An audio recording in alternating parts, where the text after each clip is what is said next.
Hi mga kaburgana! So for today's video, ngungo pa rin tayo, Zay. So punga-punga pa rin kasi hindi pa tayo maayo.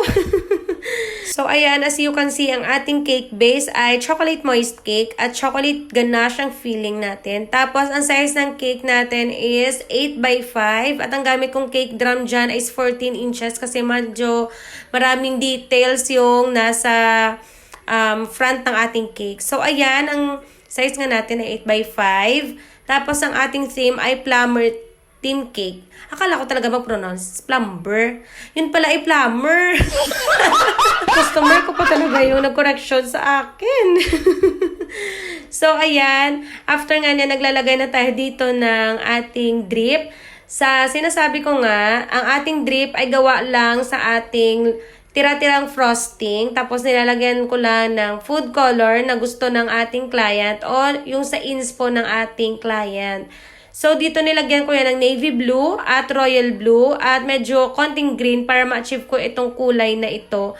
And, minicrowave ko lang siya. Tapos, kung medyo watery naman yung ating drip, ay lagyan lang natin ng natira nating frosting na na-whip pa lang. Tapos, i-mix lang natin hanggang sa maging ganyan yung consistency niya. Or, anong gusto niyong consistency? Pwede naman. Basta kayo na po yung mag-adjust. Tansya meter lang kasi ako dyan. And, ayan, naglalagay pa tayo dito sa ibabaw niya para naman yung effect ay parang, umawas. O, ang tawag yun, umawas? Yung parang nag-overflow ba? Yung nag-overflow yung ating tubig sa ating gripo. Ayan, di ba? So, ito pala yung ating inspo. So, sana talaga ay nabigyan ko yan ng hustisya. Kasi naman, first time ko talagang gumawa nitong ganitong design o ganitong theme ng cake. And, ang mga topper pa nga ay puro fondant pa. Diyos ko po. Opo, hindi po ako ganun kahusay pag gumawa ng mga fondant details o fondant toppers. Kasi nga ay baguhan pa lang po ako sa ganitong mga aspeto ng paggawa ng cake. Aspeto! And ayan nga, ang theme ng ating cake ay plumber theme cake. Akala ko talaga plumber, yung mag-pronounce plumber pala. At ang dedication nga pala ay congratulations John Wellster Lim for passing the Master Plumber Licensure Examination last July 2023. O, pak, na perfect. Talaga, Diyos ko, nakailang ulit ako ng voice over doon.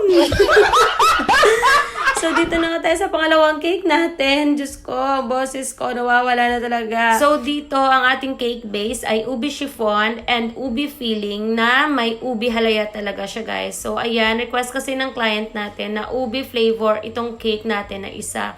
Same customer yung umorder ng plumber cake at ito ay construction cake naman. Dito naglalagay na tayo ng coating na color yellow. Medyo vibrant nga yung pagka-yellow ng ating cake at wala na namang inspo si client, so ako naghanap dun sa Pinterest para naman may paggagayahan din ako. And ang mga topper nga ay ginawa ko nga na fondant na track na ginawa ko one day before. Diyos ko, super rush na yung gawa ko kasi super rush din naman ng order. So, ayan, after ko nga niyan mapakinis, hindi ko na siya finalaten yung taas o top part niya. Kasi sabi ko ay parang rugged yung gusto kong i-achieve dito na anong itsura ng cake, I mean. So, ayan, naglalagay na tayo dito ng parang lupa-lupa ng ating cake. At ayan, nilalagay ko na nga dito yung topper na nagawa ko. Hindi po ito perfect. Sabi ko nga, first time kong gumawa ng mga ganito, mga topper. Kaya po sana, wag po tayo mag-bash. Ang napakahirap, Diyos ko, inubos ng 3 oras ko. 2 topper lang na track na ito yung ginawa ko. Pero 3 oras, mahigit talaga inubos ng time ko.